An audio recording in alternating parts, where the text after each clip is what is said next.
প্রিয় দর্শক, আপনারা এখন দেখতে পাচ্ছেন যে ঢাকা চট্টগ্রাম মহাসড়ক রয়েছে। সেই ঢাকা চট্টগ্রাম মহাসড়কের যে মইপাল অংশে যে ছাত্র প্রতিনিধিরা রয়েছেন, সেই ছাত্র প্রতিনিধিরা যে আজ সকাল থেকে যে গোপালগঞ্জ যে এনসিবির প্রোগ্রামের উপর হামলা এবং তাদের গাড়ি বহরে হামলা এবং পুলিশের গাড়িতে আগুন দেওয়া সহ তাদের নেতাকর্মীদের উপর গুলিবর্ষণ এবং ইট পাটকেল নিক্ষেপ এবং যে এনসিবির নেতাকর্মীরা এখন অবরুদ্ধ হয়ে রয়েছে যে গোপালগঞ্জ, সে অবরোধের প্রতিবাদে 4:30 থেকে কিন্তু যে ঢাকা চট্টগ্রাম মহাসড়ক রয়েছে, সে ঢাকা চট্টগ্রাম মহাসড়কে কিন্তু যে এখানকার যে ছাত্র প্রতিনিধিরা রয়েছেন তারা অবরুদ্ধ করে রেখেছেন। এখানে টায়ার আগুন দিয়েছেন ঢাকা চট্টগ্রাম মহাসড়কে এবং যানবাহন চলাচল বন্ধ হয়ে আছে।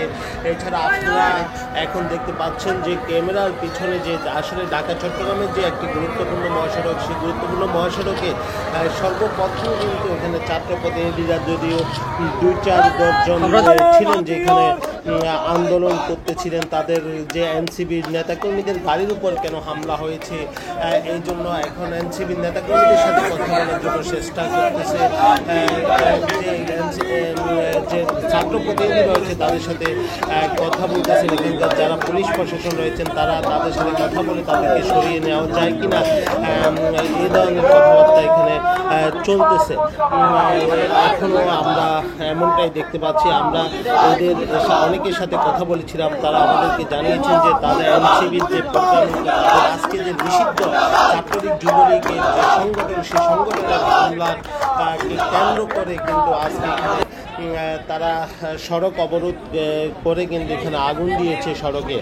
তারা আমাদেরকে বলেছেন যে সকল নেতাকর্মীরা আটকা পড়ে আছে তাদেরকে যতক্ষণ পর্যন্ত ঢাকাতে পৌঁছে দেওয়া হবে না ততক্ষণ পর্যন্ত কিন্তু তারা এই আন্দোলন চালিয়ে যাবেন এবং এদের যারা হামলা চালিয়েছেন যে সকল নিষিদ্ধ ছাত্রলীগ যুবলীগ আওয়ামী লীগের নেতাকর্মীরা তাদেরকে গ্রেপ্তার না হলে আগামীতে আরও বড় ধরনের আন্দোলনের হুঁশিয়ারিও দিয়েছেন এখানে যারা রয়েছেন তারা। আসলে দর্শক, আমরা দেখতে পাচ্ছি যত দিন গড়াচ্ছে তত কিন্তু এনসিবির নেতাকর্মীরা এখানে আসতে শুরু করেছেন এবং যত দিন গড়াচ্ছেন তত নেতাকর্মীদের সংখ্যাও কিন্তু বাড়তেছেন।